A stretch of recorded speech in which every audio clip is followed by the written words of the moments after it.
Hey guys, my name is Shirley and welcome to my channel where it's all about helping you achieve your goals. So this is video number 2 of the back to school series, and if you are enjoying this series, make sure you pop that like button and turn on your post notifications so that you don't miss any future videos that I will be releasing. And trust me guys, when I say these videos are going to be fire, I mean these videos are going to be fire. So as the title suggests, this video is going to be broken down into the 7 habits of highly effective students. So we're going to be talking about active recall, spaced repetition, being time efficient, having networks, focusing on learning rather than studying, focusing on technique and mastery, not just the content, and then finally we're going to finishing off with putting in the hours. So yeah, it's going to be a good video. Make sure you sit back, relax and enjoy. The first habit that makes successful students, I believe, is they utilize something that we call active recall. Now this is something that I first heard of in Ali Abdaal's video on study strategies. If you haven't watched his video, make sure you go watch it. I'm going to pop it down in the description section below.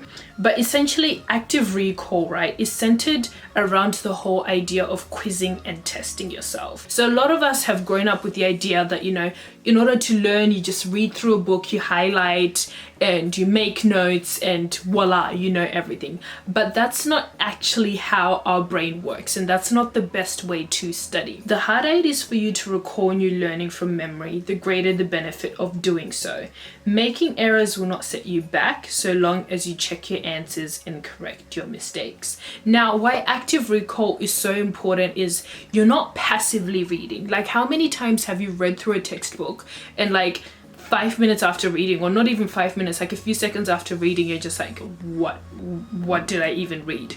It's because you're not actually putting that much effort into your study. So when highly effective students are studying, they're always asking themselves questions when they do actually cover the content. Have I actually understood this concept? What does this concept mean? How is it building upon the knowledge that I currently already know? When you ask yourself questions while you're studying, you're making stronger connections in your brain, which means that later on when you want to retrieve that information, let's say in an exam or just, I don't know, later on in conversation, that memory is easier for you to retrieve. Also, a component of active recall is regularly quizzing yourself. Somebody who's just, you know, reading through their notes or highlighting, they're not really doing much for themselves. However, somebody who's doing past papers, who's asking themselves questions, who's writing practice essays, who's doing all that kind of stuff, trust me, they're going to perform so much better. Why? Because they need to put in a bit more effort, and the more effort you put in, the easier it is for you to retrieve that memory later on,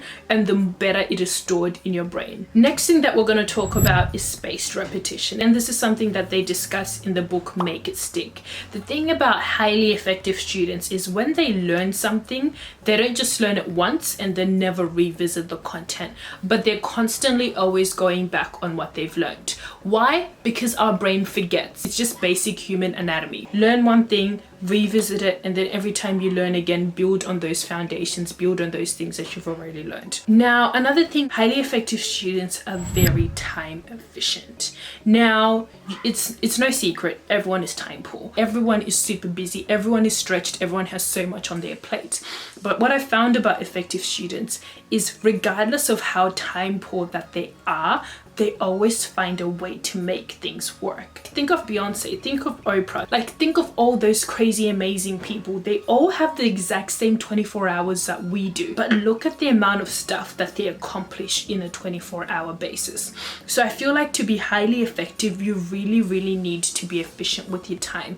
And one of the best ways to be efficient with your time is track your time. I use Google Calendar, absolutely love it, and I put down everything that I'm doing in each day, and I always review it to make sure that I don't have any gaps in my time. And I feel like if you have a good understanding of where you're spending your time, you're better able to figure out, okay, where am I losing time, where can I pick up extra time, and all that kind of stuff. So it's pretty much all about working with the resources that you have. We all have the exact same 24 hours. It's just a matter of becoming efficient with the resources that you do have. Another component of being time efficient as well is cutting down on things that are unnecessary. So for me personally, I kind of like making making notes. I know there's some people who can go without making notes, which is really efficient for them, because instead of making notes themselves, they'll just get notes off somewhere online, use those notes, and then do other forms of study, such as, you know, active recall, practicing past papers and stuff. So it's not just about trying to make up more time throughout the day or trying to find pockets of time throughout the day. It's just about figuring out things that you can do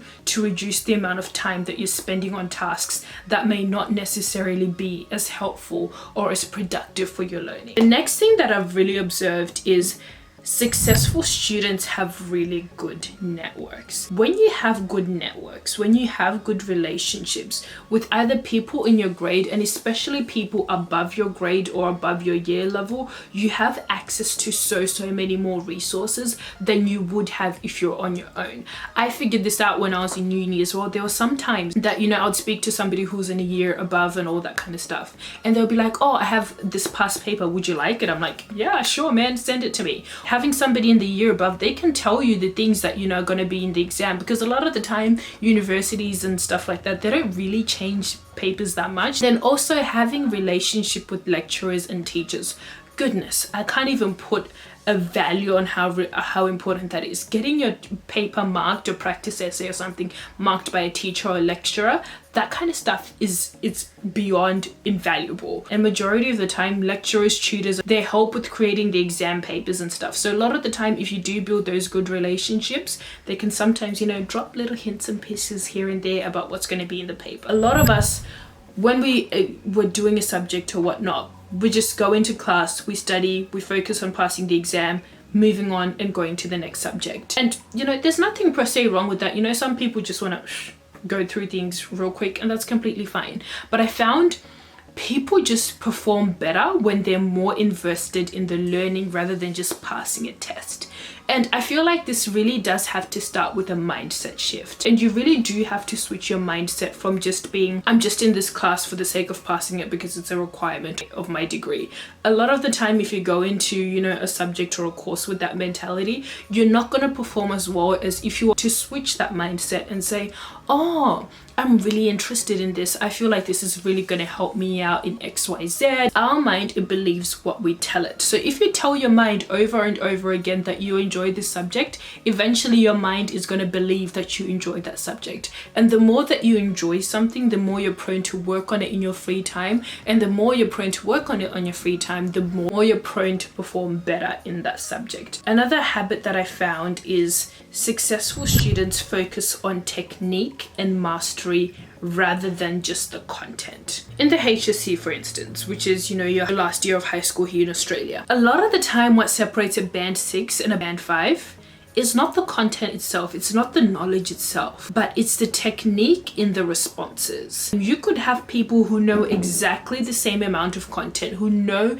the exact same kinds of things, but somebody's gonna get a better mark because they write more eloquently or they answer questions more straight to the point without waffling about. And the thing about technique-based things is they require practice, which is why it's a habit. They require like repetition and for you to do it over and over again. The final habit of effective students is they put in the hours. You know, I am still yet to meet somebody who's a really high performer who doesn't put in the hours. Like, there's no two ways about it. Obviously, you know, you got to take care of your mental health, you got to make sure you're getting enough sleep and things like that, but at the end of the day, there's no way around hours. You gotta put in the effort, you gotta put in the hard yards. I know this is something that I talk about in every video, but I keep repeating it over and over again because it is so true. And I feel like we live in a generation where people just want like microwave answers, you know, things that are just gonna happen overnight. But that's the thing with habits, and that's the thing with top performers. There's no such thing as overnight success. Anyways, that's essentially all that I have for you guys in terms of the 7 habits of highly effective students. If you have any other habits that you know of or that you found to be very effective in terms of, you know, your lifelong learning or your academics, make sure you comment them down below so that you can help somebody else out. And with all that being said and done, dream big and hustle hard. I'll see you again next time. Bye!